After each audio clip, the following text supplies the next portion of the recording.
In this video, I'll be sharing with you how you can import data from Excel into your MySQL database. The first thing you want to do is save this file as a CSV. So you're going to select File, Save As. I'm going to save it on my desktop.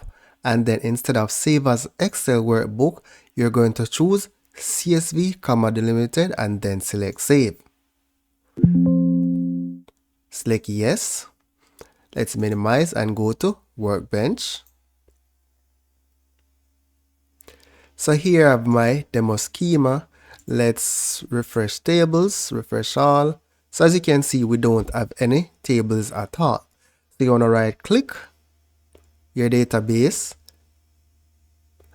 and then select Table Data, Import, and then select Table Data Import Wizard.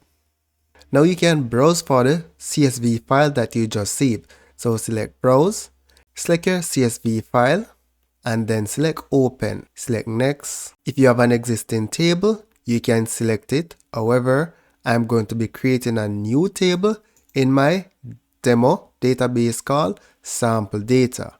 Now, if the table exists, I can also choose to drop it, right? And then select Next. So if you need to adjust the data types, you can adjust the data types from here.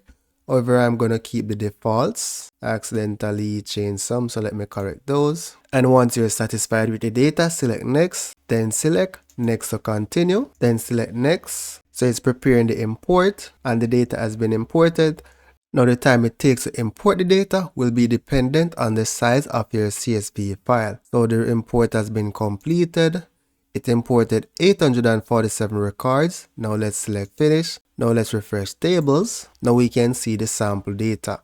To preview your data, you can right click and select rows limit 1000. And that's what my data looks like. So let's maximize this window here. And here, this is my data set. So that's basically it, guys. For more training, you can check out my Udemy courses. The link is in the description of this video.